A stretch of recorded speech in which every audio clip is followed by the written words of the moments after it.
Bonsoir, bienvenue sur Palf. Aujourd'hui, je vais vous expliquer comment, en tant que fabricant de pédales d'effet, j'ai pu m'offrir un domaine, rouler en Porsche et inviter tous mes amis dans mon palace. C'est vrai, j'y étais encore ce matin au bord de la piscine olympique et Oui, j'avoue que c'était assez 50 mètres agréable de se faire servir des fruits exotiques arrivés en avion le matin même.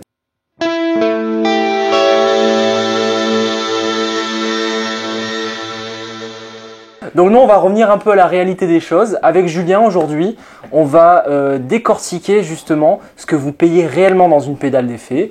Est-ce que le marché de la pédale boutique, c'est une grosse escroquerie ou finalement, c'est tout simplement un métier de passionné qui vous propose un savoir-faire et quelque chose qu'on aime? Ou un peu les deux. Ou un peu les deux. Une escroquerie par des passionnés. L'idée, c'est que les pédales d'effet, il y en a à 25 €. Ouais. Et il y en a à 499 €. 499. Ouais, ça se peut. Ou 519 même 519. pour la Big Sky. Oui, c'est vrai. Donc effectivement, c'est hyper étendu comme C'est un marché assez variable large. de prix. Et on a du mal à comprendre. Et on comprend pas forcément. Alors il y a le terme boutique, mais boutique, ça s'applique autant à des boîtes comme JHS où il y a une quarantaine d'employés qu'à des mecs comme Analogman qui est tout seul à assembler ses pédales. Ouais. Boss fait Wazacraft qui est au prix du boutique.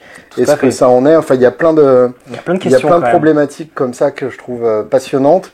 La question donc, c'est qu'est-ce qu'on paye vraiment quand on achète une pédale? Ce que je te propose, c'est qu'on détaille la création d'une pédale depuis ses origines jusqu'à elle arrive dans mes mains c'est intéressant. parce que je viens de sortir du magasin et je suis encore frétillant. Ah d'accord, elle est dans tes mains en boutique. On va jusque là. On va du tout début à la toute fin. Du tout début à la toute fin.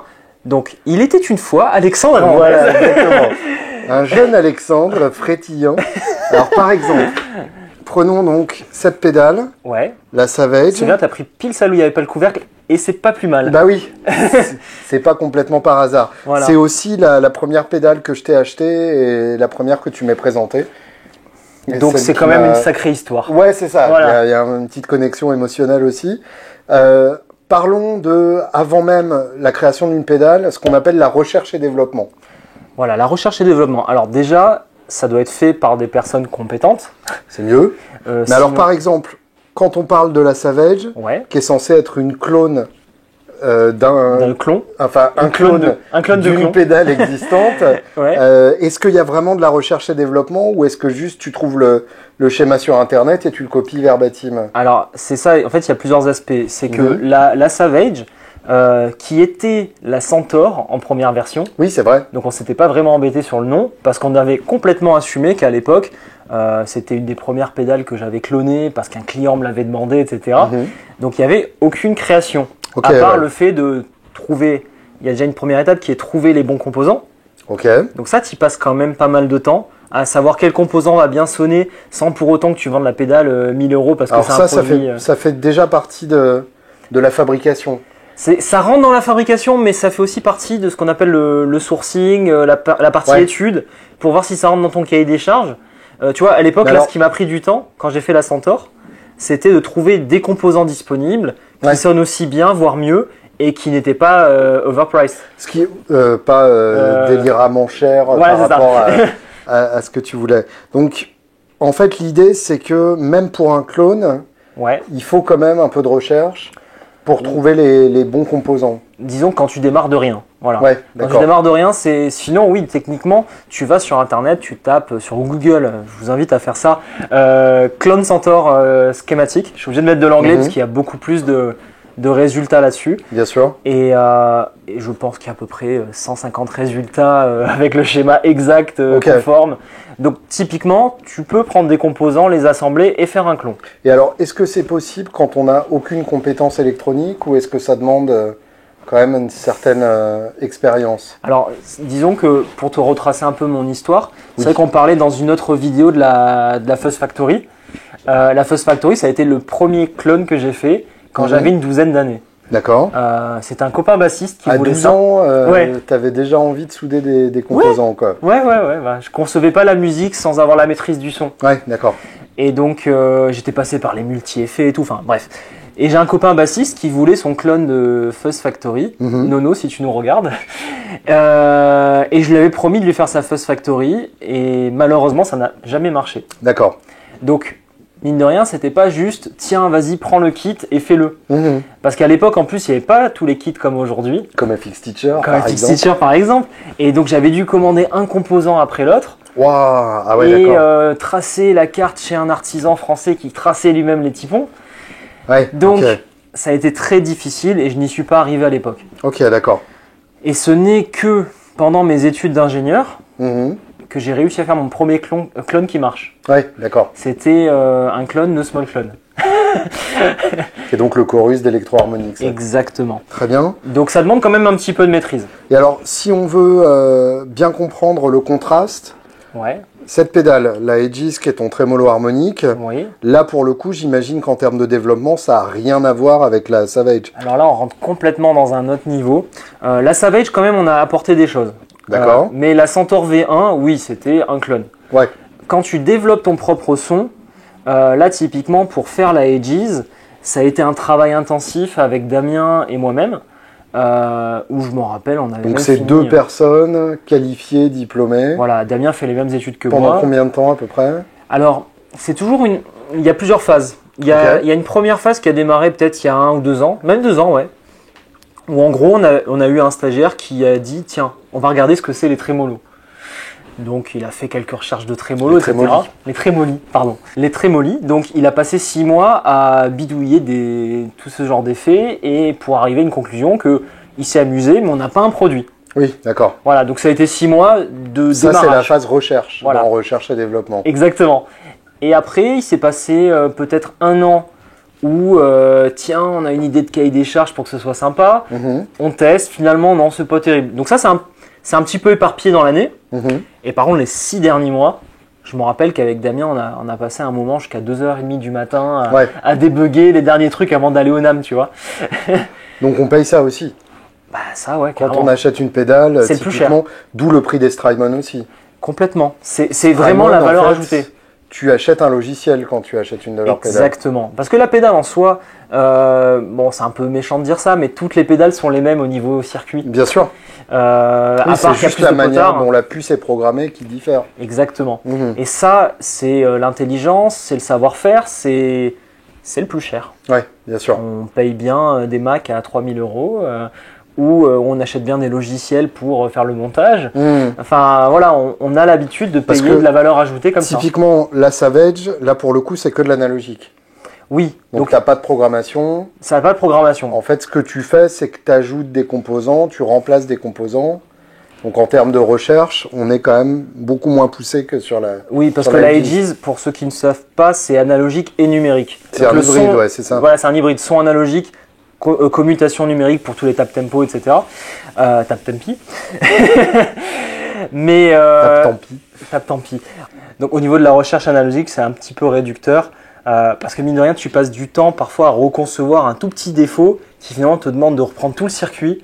Et c'est pas à comme corriger un petit défaut, parce que concevoir un défaut, c'est... Ouais, à corriger un petit défaut, finalement, tu reprends tout le circuit, tu repars de zéro, c'est pas comme sur un code où tu peux tout simplement supprimer l'erreur et recommencer.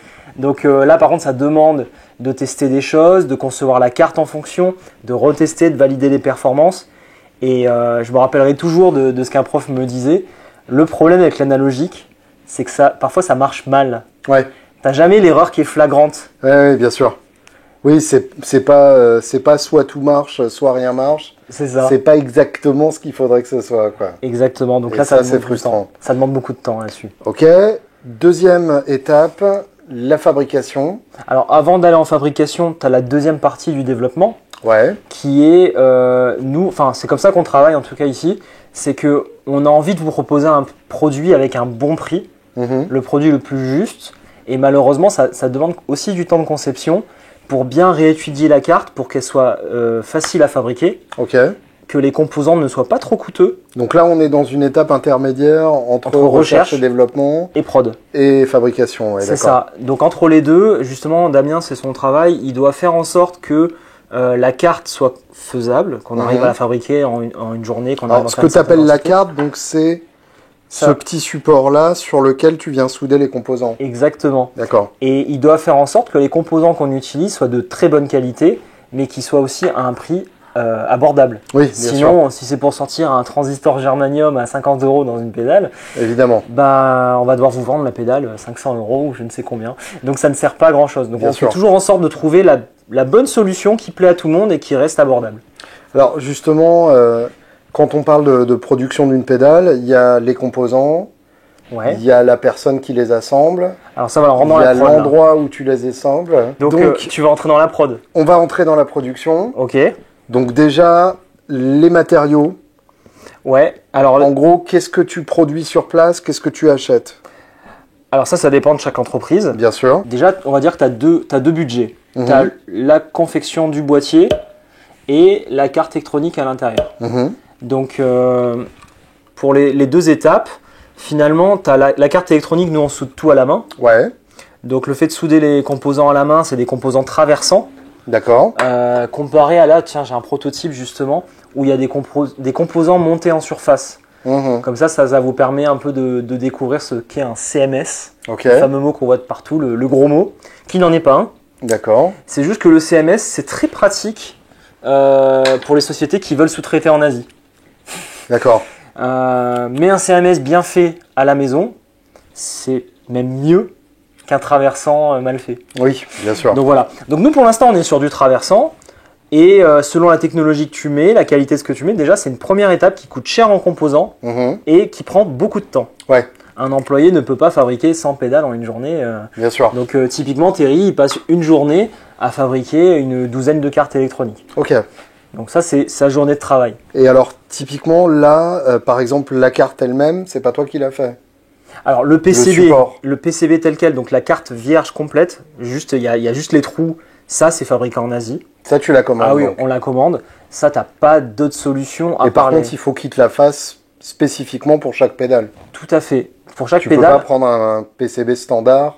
et Non, mettre là tes tu reviens composants dans la dessus. R&D. Là Ouais. c'est le travail de Damien. D'accord. Quand il passe en prod, justement, il fait le PCB qui va bien. Mhm. Ok. Et donc ça, une fois que tu l'as conçu, tu as des sites spécialisés. Nous, on se prend une petite option qui va bien, c'est le surfaçage en or, Mhm. qui permet d'avoir une meilleure conductivité. Après, il y en a qui le font pas, ça c'est leur choix. Et aussi, on s'embête un petit peu à souder en sans-plomb. C'est Ouais. un peu plus difficile, mais c'est un acte écologique qui me paraît intéressant. Donc on passe pas à côté de ça. Et donc voilà, tu soudes les composants traversants, déjà ça c'est un très gros coup. Ouais, Et pour ceux qui ont vécu les masterclass, ça prend pas mal de temps. je vois. Typiquement en masterclass, je les voyais, ça prenait à peu près une journée à faire la pédale, dans la souffrance, Mhm. enfin dans la bonne humeur aussi, mais pour arriver au bout de la pédale, il faut quand même envoyer, et là ils se disent « Ah ouais, c'est du travail quand même !» Et donc, ça, dans ton cas, c'est fait à la main. C'est fait à la Je main. suppose que chez Boss, c'est pas fait à la main. Alors, Boss, ça dépend des pédales. Ouais. Ils ont des composants traversants aussi sur certaines pédales. Et les composants traversants, c'est forcément à la main. Et non. Tu as la petite astuce qui est de prendre une vague. Ok. Une vague, en fait, c'est que tu as comme un petit torrent d'étain Mhm. et tu viens passer sur la vague d'étain la carte et ça D'accord. soude tout d'un coup. Waouh. Ok. Donc c'est assez magique. Mais ça, pour avoir ce genre de machine, il faut avoir une production qui le justifie. Tout à fait. Et il faut... Il n'y a pas que la machine, il y a plein de choses autour qui sont importantes pour que ça marche. Mhm. Il y a plein de petites machines autour. Et tu dois faire une inspection de qualité derrière. Et oui, bien sûr. Sinon, si tu le fais pas, tu vas avoir un problème de mauvaise soudure, de plomb, etc. Donc même quand tu sous-traites, en fait, tu as un travail qualifié derrière aussi Tout à fait. de vérification. Ok. Parlons de l'origine de nos pédales. Ouais. Quelle partie, enfin quel pourcentage à peu près de fait maison il faut pour avoir le droit d'appeler une pédale Made in France Ah, Made ou in Made France. in USA? Alors, tu vas être très triste de l'apprendre. Ouais. Bon, c'est peut-être pas aussi abusé que l'exemple que je vais te donner, mais on n'est pas loin. Si je reçois la carte toute prête, Mhm. que je mets les 4 vis pour tenir les potards, et que je teste et que je remets le couvercle, T'as le droit d'appeler ça Made in France. tout à fait. Ah merde. Au niveau légal, j'ai le droit. Ah oui, ça c'est un peu gênant. Ouais. Alors, si vous le C'est la différence entre le légal et l'éthique, quoi. Exactement. Mm. Alors, je ne suis pas un expert là-dedans. Si quelqu'un en commentaire a exactement la bonne réponse, je veux bien l'entendre. Mhm. Mais de ce que j'ai lu, ça peut aller aussi bas que ça. Ouais, d'accord. Voilà. Donc ça, c'est assez inquiétant. Typiquement, voilà, je peux commander une carte en CMS chez un asiatique pour moins de 5 €.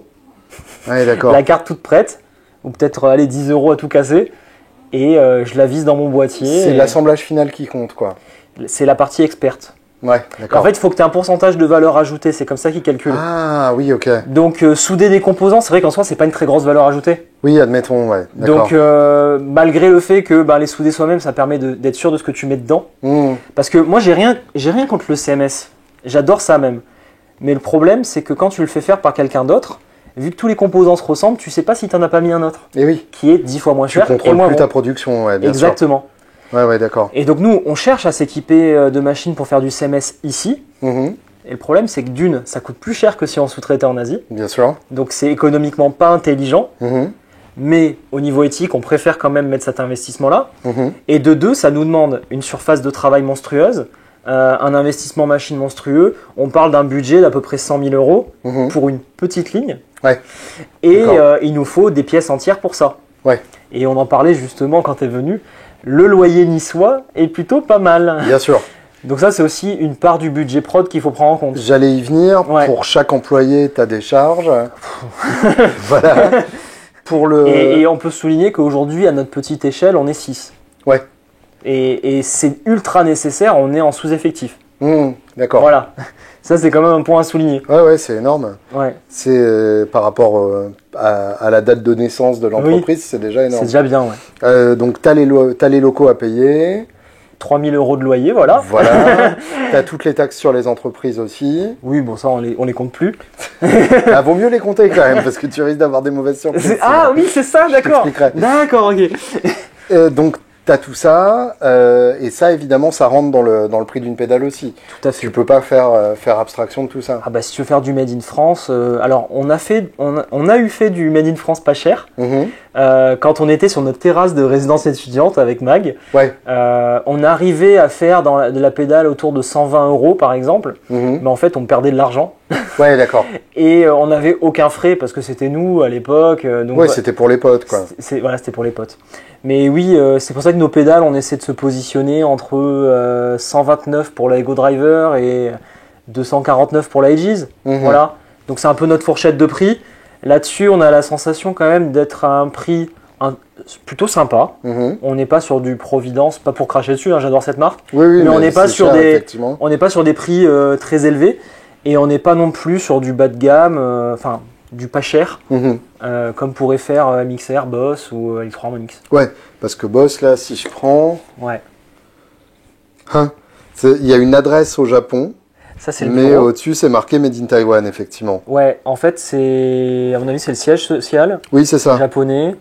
Et Made in Taiwan, encore, tu as de la chance. Maintenant, ça va être de l'Indonésie. Ouais. Où, ils vont chercher les lieux les moins chers. Ouais, d'accord. Et ça, en termes de qualité, ça a une influence? Alors, Boss, c'est un exemple un peu particulier.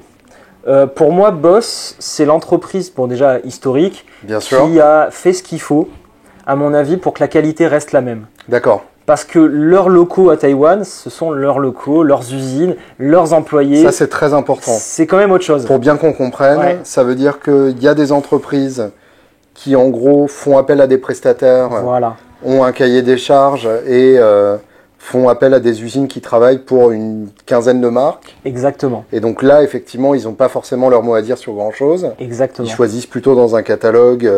en rajoutant leur marque et leur logo. Alors ça, c'est encore pire. T'en as même qui ne conçoivent rien, qui ne fabriquent rien, qui disent « ça j'aime bien, mets mon logo dessus ». Bah, typiquement, voilà, ça se voit à des salons comme le NAM ou le Musique Messeux. Tu as des stands où en gros, il y a des fabricants, enfin des usines qui viennent avec leur catalogue, genre voilà la Tube Screamer, voilà la Fuzz Face, voilà le Chorus type CE2 ou CE1. Et en gros, tu peux choisir ton visuel, C'est ça. Et en gros, il faut une centaine d'unités de production pour justifier. Voilà. Quoi. Mais on pourrait nuancer ce propos en se disant que, imagine si nous, à Nassans, on faisait ça. Oui, bien sûr. On le ferait bien, on n'a pas envie de cracher dans la pédale d'un autre. Ouais. Donc... Oui, tu veux garder ton business, effectivement, donc tu le fais correctement. Ça peut être une possibilité. Ouais, bien sûr. Donc... Ouais, sauf que ça fait une empreinte carbone qui n'est pas négligeable pour chaque pédale. Et puis tu contrôles pas du tout ta production, quoi. C'est ça. C'est un gros risque, je pense. Nous, on le voit en Asie, c'est pas du tout la bonne idée d'aller demander des cartes CMS. Tu te retrouves avec une fluctuation de qualité monstrueuse. D'accord. On n'a pas du tout envie d'aller là-dedans. Il y en a qui le font et qui s'en sortent très bien, mais je pense que quand même on peut appeler une marque étant une marque de pédales boutique qu'uniquement si elle a ses propres locaux de fabrication. Ouais, bien sûr. Enfin pour moi c'est le voilà, si tu es maître de tes locaux de fabrication, t'es boutique. Si tu l'es pas, Ouais, mais dans ce cas-là, Boss est boutique. Boss peut faire du boutique. Ok. Peut faire du boutique. Donc pour toi, grosse production peut être boutique. Non, c'est là la petite. On y arrive. C'est vrai que là c'est la deuxième nuance. Et oui. Si c'est fait dans des volumes monstrueux, alors bien sûr, où est la frontière? Bien sûr. Ça devient tout simplement du mainstream, quoi. Donc ouais. Là, bon. Mais ça reste quand même une qualité maîtrisée, c'est ça que j'apprécie.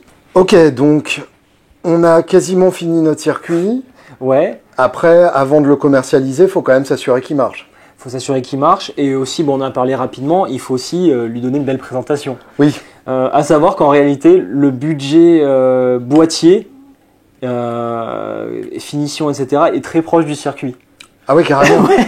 D'accord. C'est ultra proche, typiquement. Alors ça, les boîtiers, ceux-là, c'est des Hammond. Ça, c'est des Hammond. Donc c'est vraiment le standard du boîtier pédale. Voilà. Que certains coloris dans une certaine couleur. Parce qu'ils prennent les copies chinoises pas chères et qu'il faut les peindre. D'accord. Sinon, elles sont pas belles. Toi, tu as choisi donc de mettre ta faceplate en bambou, qui devient du coup ta signature visuelle. C'est ça. Ce qui sous-entend à chaque fois de concevoir le dessin, le lettrage, de trouver le bon emplacement pour les boutons. Ça prend du temps. De trouver les bons boutons aussi. On a juste une graphiste pour ça. Hein, bah oui, bien sûr.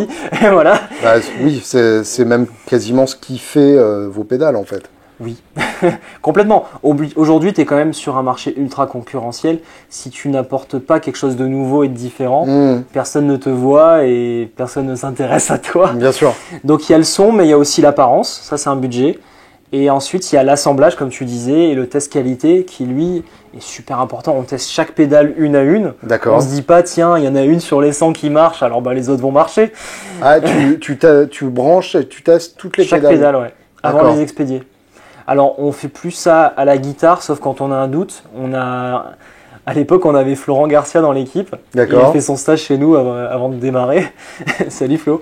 Et il avait pris le looper, il avait enregistré tous ses riffs dedans. Et oui. Donc du coup, c'est resté. On a mis le casque sur un système de simulation TuneNotes. D'accord. Et du coup, on écoute les pédales dedans et ça loupe. Et on branche, on débranche. tous les boutons pour voir si ça fait ce que ça doit faire. Tout à fait. Donc Terry c'est notre master builder qui, lui, connaît toutes les pédales par cœur et il entend au pouillème d'harmonique près s'il y a une différence. D'accord, ouais, je vois. Donc ça, c'est un truc qui est très difficile à déléguer. Et oui, il faut quelqu'un qui connaisse parfaitement tes produits. Ouais. Voilà. D'accord. Alors, dernière étape de la production dont je voulais parler, c'est la boîte. Donc là, c'est en l'occurrence la boîte de la Smiley Fuzz de JHS, dans laquelle on trouve les réglages, le mode d'emploi des réglages. D'accord. Un autocollant, très beau. Un pins. Oui. Non. Et un médiator. Voilà, donc ça... Un Gravity en plus. Ouais, donc en plus c'est un médiator relativement cher. Ouais. Donc ça, faut les faire évidemment, puisque tout ça, c'est pas ton boulot. C'est ça. T'es pas fabricant de boîte. Non. Donc tout ça, c'est des choses qu'il faut payer en plus. Exactement. Et si que tu payes au prix fort, puisque tu les fais pas toi-même. T'as tout compris. Donc nous, pareil, on s'embête à faire Maintenant, ça, c'est des autocollants aussi, il faut les payer. Ouais, bon ça, c'est pas le plus cher, les autocollants. Ouais. Oui, mais tout ça, c'est des coûts, quoi. Ah bah oui. Oui, bah ça s'intègre au prix complet, au prix total, tu dois intégrer tout ça dans ta marge. Et il faut qu'il te reste quelque chose à la fin du jeu. Ah oui, c'est ça. Donc, c'est pas la partie la plus chère. Après, nous, tu vois, par exemple, c'est une boîte qu'on fait faire chez un artisan en Espagne. On n'a pas tous les goodies parce qu'on aime bien faire les choses nous-mêmes. Je comprends. Et on a notre petite notice.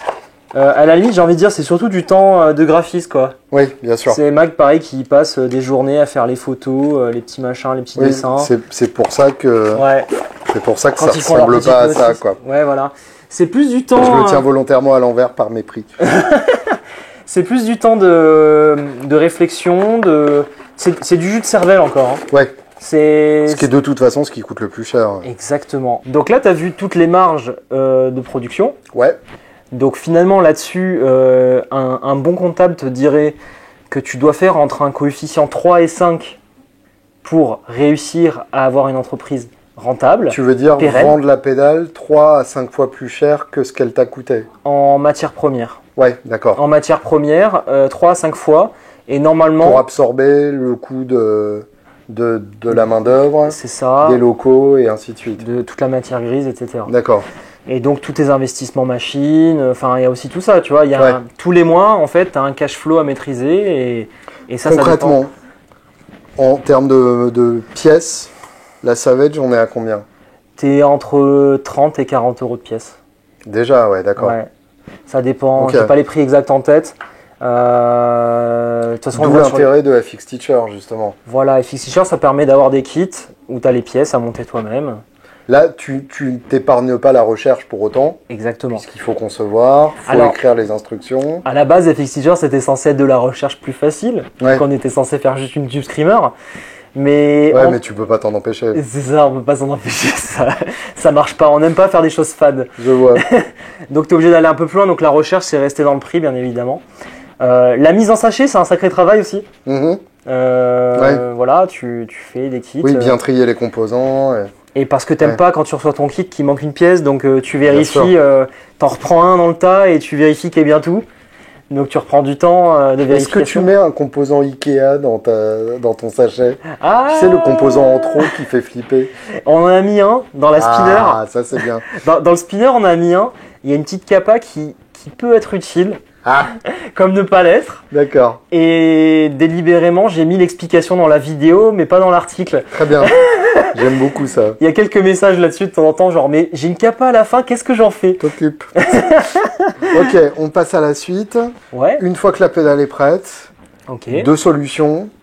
Ouais. Soit tu la vends directement Donc sur notre site internet, sur ton site internet, ou les copains niçois, voilà, ou Reverb. ou Reverb, oui, tu peux passer. Soit tu la vends en magasin, Tout à fait. et dans ce cas-là, ça passe par un distributeur ou en direct en magasin. Donc en fait, trois Voilà. possibilités. T'as plein de possibilités. Donc ça, pareil, c'est un tas de scénarios qu'on a pu se remémorer avec Magali.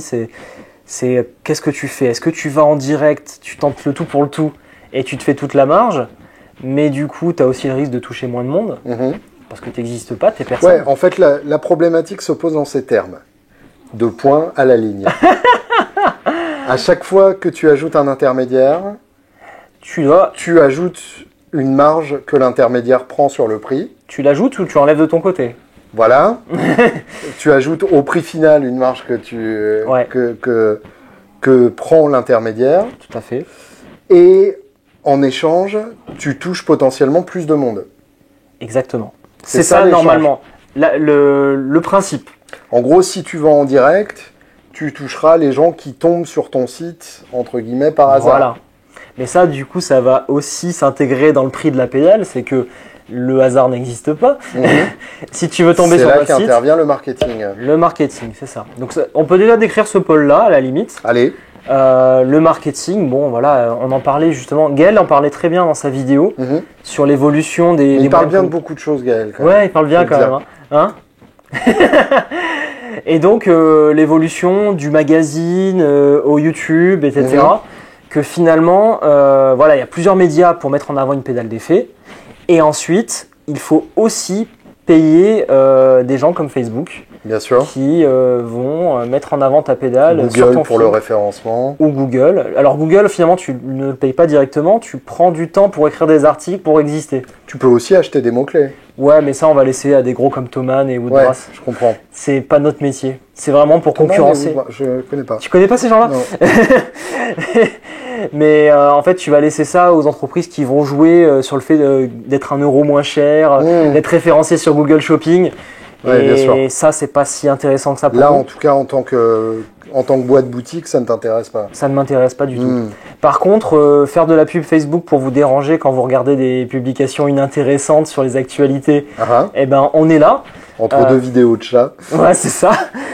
Et ensuite, sur YouTube, ben voilà, on le sait, les chaînes YouTube qui ne sont pas indépendantes comme Palf, eh ben il faut les financer. Ils prennent la pédale pas parce qu'ils l'aiment, mais parce que tu leur as fait un petit chèque. Bien sûr. Parfois, ils aiment aussi ce qu'ils présentent, donc c'est encore mieux. Et ça, voilà, ça s'intègre au prix de la pédale d'effet. Bien sûr. Voilà, donc tout ça pour en revenir au fait que si on fait de la vente directe, c'est une chose, mais il faut être très très visible sur Internet. Ouais. Et aujourd'hui, c'est de plus en plus dur. Bien sûr. Donc, tu en arrives à la distribution. Donc, attends, juste avant ça, donc ça c'est le marketing où tu payes les autres, oui. Mais dans ta propre équipe, il faut aussi quelqu'un pour que ce marketing soit cohérent, tout à fait. Pour faire des photos qui ne soient pas complètement dégueulasses. Pour designer un produit pas complètement dégueulasse. Pour faire des vidéos qui te donnent envie. Oui. Pour trouver le bon nom pour la pédale. T'as tout compris. Ça se voit que tu connais bien Magali. Donc pareil, une âme d'artiste qui fait un travail formidable et qui arrive justement à sortir du lot. Et sinon, tu n'es pas une marque, mais tout simplement un fabricant dans ton petit atelier. Parce que là, par exemple, j'aime pas dire du mal. Hein, non. Mais là, il y a intérêt à ce que le circuit soit bien, quoi, quant à ça. Bah, disons qu'ils étaient là avant les autres. Ouais, c'est ça. Ça aide aussi d'être le premier. Ah, l'antériorité, ça aide, bien sûr. Ok. Donc, ensuite, premier intermédiaire possible. Le magasin. Le magasin. Le magasin. Donc, un magasin, en gros, comme tu étais venu. Bah, toi, justement, parle-nous-en. Où je bossais chez Woodbrass. Tu arrives avec ton petit pédalboard de démo. J'essaye, je trouve ça bien. Ouais. Et donc, je décide de t'en prendre. Tout à fait. Alors, il y a plusieurs possibilités. Il y a beaucoup de magasins qui prennent en dépôt. Oui. C'est-à-dire qu'en donc là, t'es dégoûté quand ils ne payent pas ton stock. Ouais. Et ils ne te payent que ce qu'ils ont vendu. Ce qui pour eux, évidemment, est quand ils te payent. Super bien, parce que ça sous-entend zéro prise de risque financière. Ouais. C'est juste de l'espace d'exposition. Donc ça, c'est une bonne manière quand on commence pour se placer dans les magasins où ça peut être intéressant. C'est pas cool. En général, ce qui peut être un deal intéressant si vous êtes constructeur de pédales, c'est de dealer un deal, hybride. Ouais.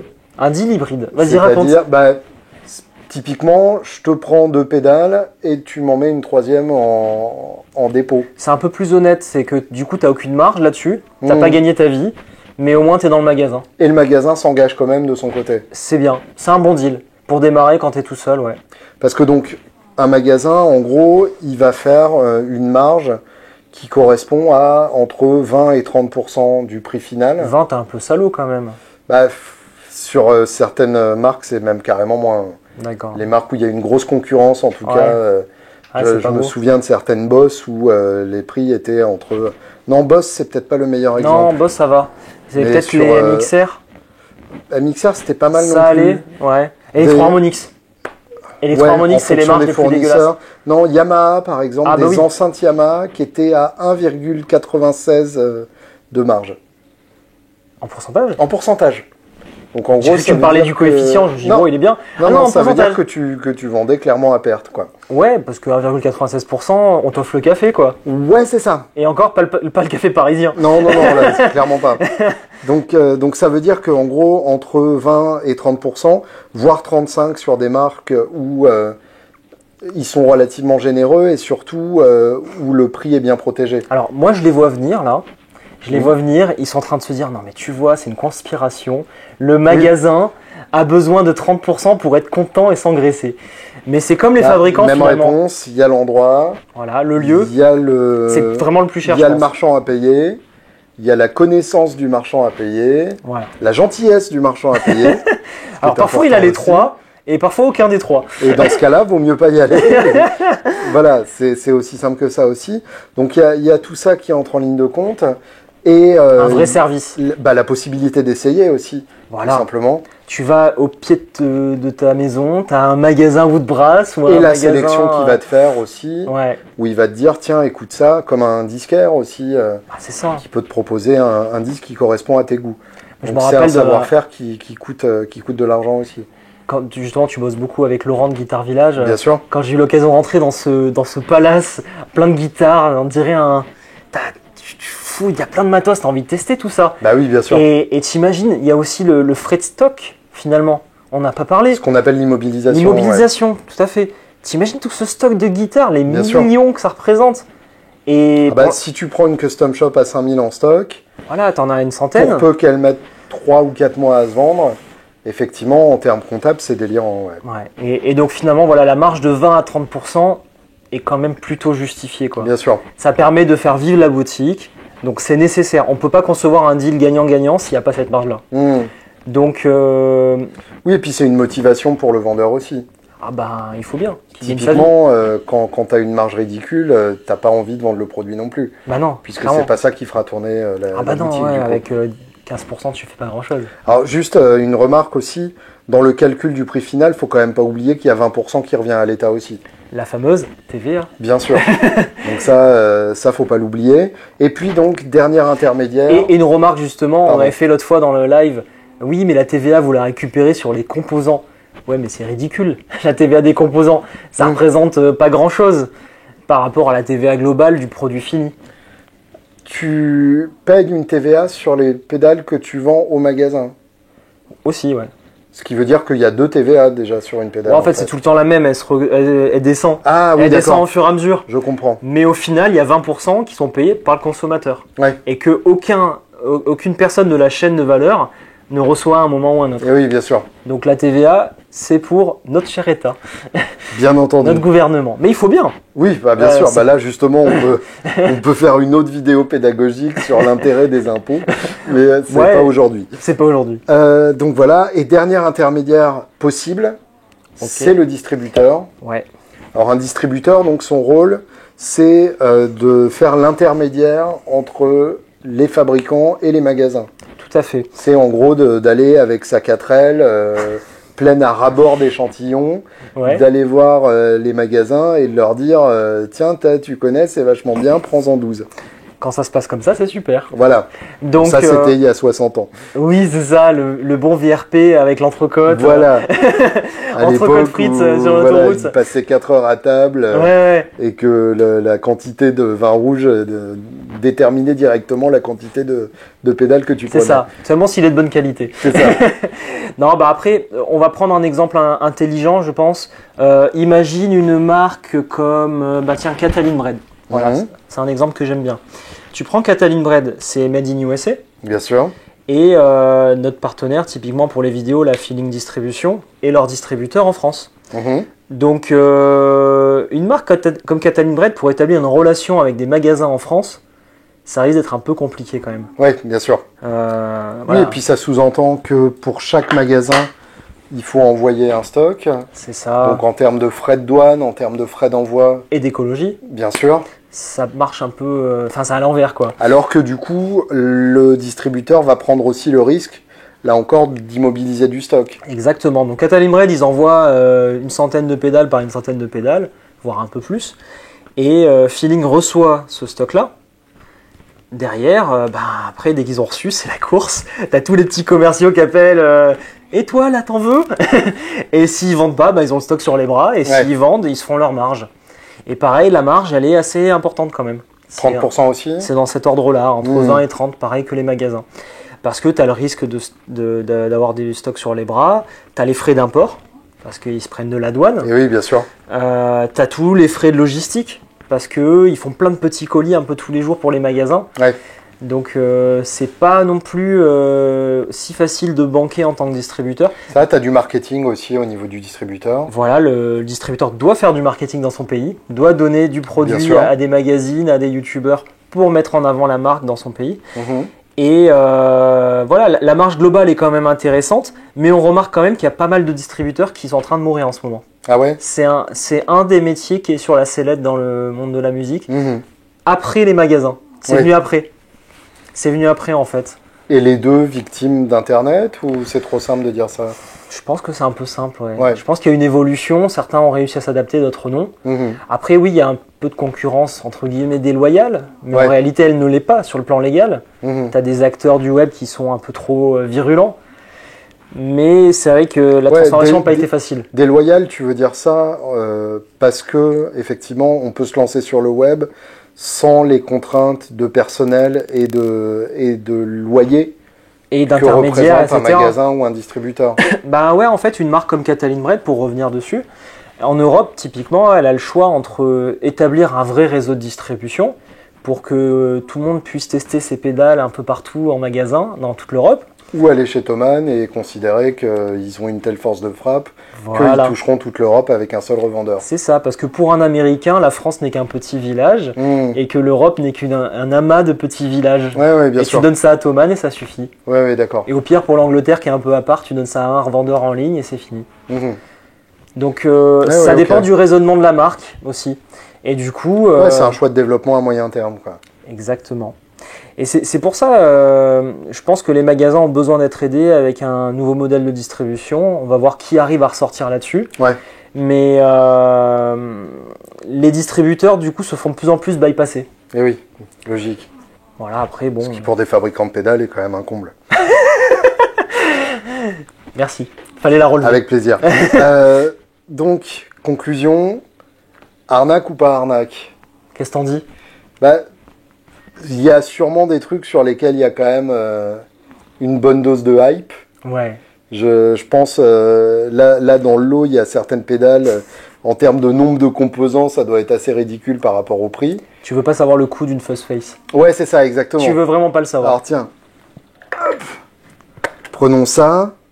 Par exemple? C'est vendu 180 €.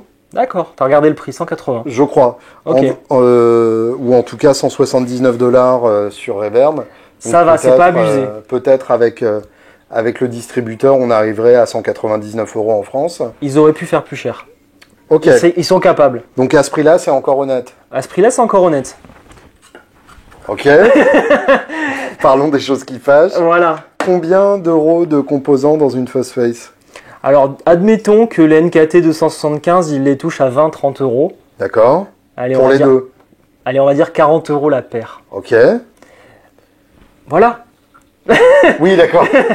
C'est le truc le donc, plus cher là-dedans. composant 50 €. Voilà. Ouais, d'accord. Donc, ça se vend combien ça d'occasion?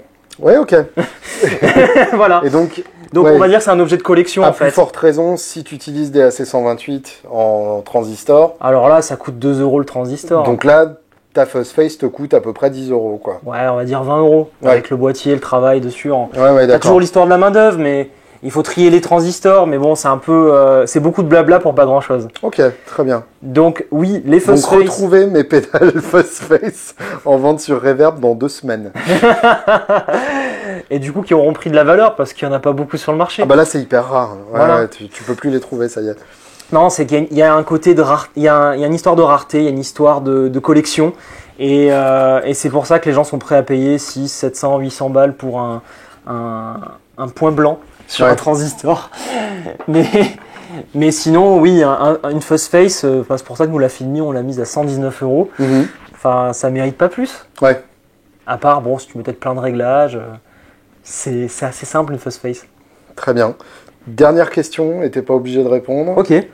Combien de temps t'as passé entre le moment où t'as monté ta boîte et le moment où t'as pu te verser un SMIC? C'est une belle question ça. Ça a été plutôt long. Ouais. Parce que officiellement, donc le fameux clone de Small Clone, c'était en 2013. D'accord. Et j'ai commencé à me payer en 2017. Au SMIC? Ouais. Ouais, d'accord. Voilà. Donc 2016, on a lancé la société, on a préféré payer les personnes qui bossaient pour nous et qui permettaient de lancer le truc. Logique. 2017, on s'est dit, bon, bah, qu'à ce rythme, il fallait bien se payer, sinon ça allait être compliqué. Mais non, pour gagner ta vie en tant que fabricant de pédales d'effet, t'as intérêt à remplacer des gens comme Fulton. Oui, je vois. Qui ont démarré avant tout le monde, ou Boss. Donc ça demande quand même à un moment une réflexion, peut-être de faire un peu des produits de masse, mais de le faire bien. En tout cas, nous, notre éthique, ça va toujours être la même. On va pas faire n'importe quoi. Et donc, on fera les choses au bon moment, et pas n'importe comment. Tu sais comment on devient millionnaire en étant fabricant de pédales? Vas-y. Tu commences milliardaire. À bientôt. Bah voilà, à bientôt. Merci. Merci.